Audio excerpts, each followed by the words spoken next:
In the first lesson of My Mother at 66, we got the idea that where the poetess is going. Today again, from this poem, My Mother at 66,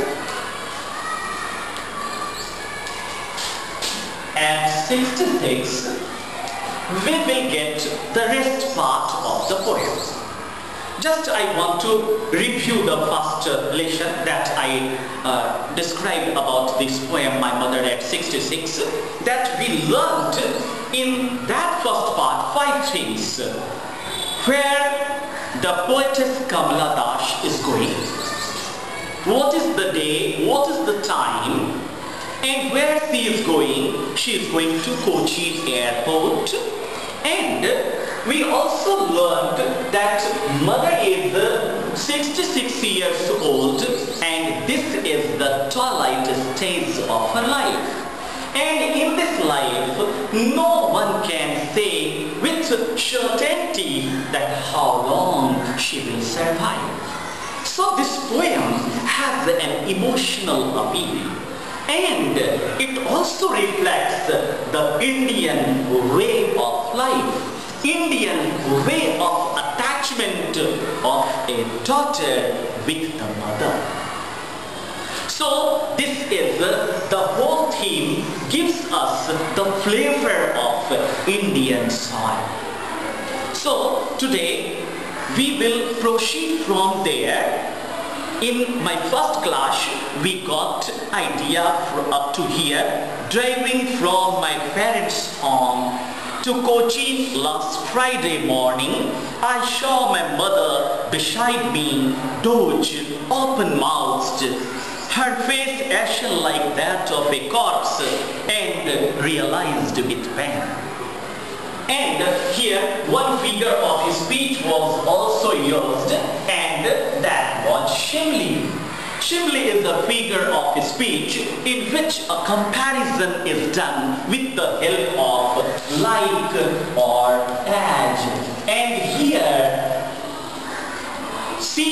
mother is compared with corpse because she looks like an ash. And next figure of speech, that is parallelism. Parallelism. And what is this parallelism? 2 parallel lines are drawn. First, she describes about what? She describes about the physical condition of mother. And she becomes very emotional that my mother has become old. And in this life, no one can guess, no one can say with certainty that how long she will survive. And the next part is, now she wants to shift her interest from mother to Shanti else. As we know that this is the 3rd law of Newton, that every action has an equal and opposite reaction.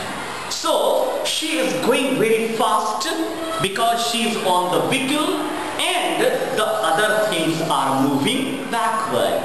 So here she says, she thought away and looked, but soon put that thought away, looked out at young trees sprinting.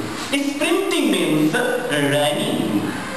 Sprinting means running. The other trees seem to her running. Why? Because she is moving forward and other things are moving backward with the same speed, or you can say with a greater speed. The married children spilling out of their homes. Spilling means coming out. We know that children are the bundle of what? Bundle of happiness. When we have the company of children, they give us a different kind of world, a different kind of life with their very squeaky voice childish voice, childish reasoning, and sometimes very mature reasoning. So she wants to shift her interest from mother to feeling children, the children, those who are coming out of their homes.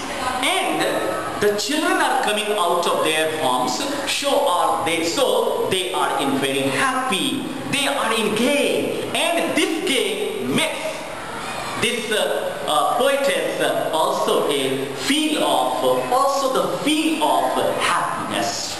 And when she sees the trees sprinting, the trees are the part of nature, and John Keats say, a thing of beauty is a joy forever. So this also injects in her a joyful atmosphere. So here parallelism is done, that first she looks at her own mother, then she looks at spilling children, those who are coming out of their homes, and the sprinting trees. And here also one figure of speech is used, that is known as contrast. What is the contrast? Two opposite poles. One is happiness, another is sorrow. Happiness, when she tries to change her approach, change her feeling, and she looks at children, she looks at young trees, and sorrow because of the mother's physical condition. This is the law of nature, that we meet to part and we part to meet. Meeting and departing are the laws of nature. But there is also emotional approach, and in literature is surviving because of this kind of emotion.